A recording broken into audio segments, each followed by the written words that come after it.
வணக்கம். சற்று முன் கிடைக்கப்பெற்ற மிக முக்கியமான செய்தி ஒன்று வெளியாகியுள்ளது. தேர்தல் பெண் அதிகாரி வெளியிட்ட மிக முக்கியமான அறிவிப்பு. ஸ்டாலின் அவர்கள் அதிர்ச்சியடைந்துள்ளார். சட்டசபை தேர்தலுக்கான அறிவிப்பாக பார்க்கப்படுகிறது. ஏப்ரல் 16ஆம் தேதி தமிழகத்தில் சட்டசபை தேர்தல் நடைபெறும் என்பதை அறிவித்துள்ளார். முதல்வராக செயல்படக்கூடிய ஸ்டாலின் அவர்களது பதவிக்காலம் வருகின்ற 24ஆம் தேதியுடன் முடிவடைகிறது. தலைமை செயலகத்திலிருந்து ஸ்டாலின் அவர்கள் வெளியேற வேண்டும். அவரது பதவிக்காலம் முடிந்த நிலையில் முழு கட்டுப்பாடு தமிழகத்தில் தற்பொழுது தேர்தல் ஆணையம் தனது கட்டுப்பாட்டிற்குள் கொண்டு வந்துவிடும். குறிப்பாக ஏதேனும் பிரச்சனை என்றால் ஆளுநராக செயல்படக்கூடிய RN ரவி அவர்கள் முழுமையாக பார்த்து கொள்வார் என்ற தகவலும் தற்பொழுது கிடைக்கப்பெற்றுள்ளது.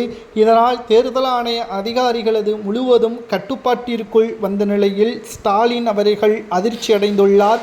திமுகவின் தொண்டர்கள் அதிர்ச்சியடைந்துள்ளார்கள்.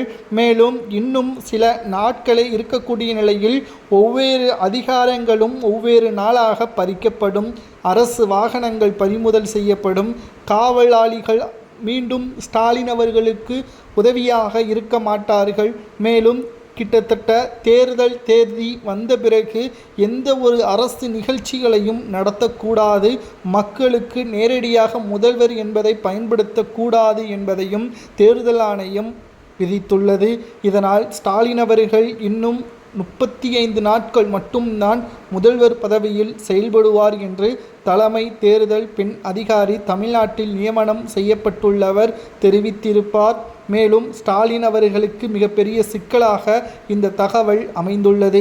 2026 சட்டசபை தேர்தல் நிச்சயம் தமிழக அரசியலில் மிகப்பெரிய மாற்றங்கள் ஏற்படுத்தும் என்ற தகவலும் தற்பொழுது கிடைக்கப்பெற்றுள்ளது.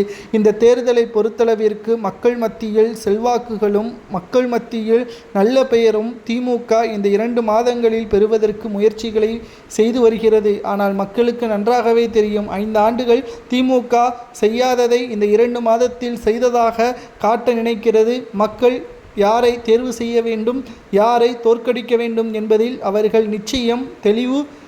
அரசியலில் ஒட்டுமொத்தமாக மக்களின் பக்கம் இருக்கக்கூடிய நியாயத்தை அவர்களது ஓட்டுக்கள் மூலமாக செலுத்துவார்கள். ஸ்டாலின் அவர்களது அரசியல் வாழ்க்கை என்பது இன்னும் 35 நாட்கள் மட்டும்தான் அவர் முதல்வராக அதிகாரத்தில் செயல்படுவார். அதற்கு பிறகு 2வது முறை ஸ்டாலின் அவர்கள் முதல்வராக பொறுப்பேற்கலாமா அல்லது வேண்டாமா என்பதை உண்மையான தமிழ் மக்கள் கமெண்ட் வாயிலாக கூறுங்கள்.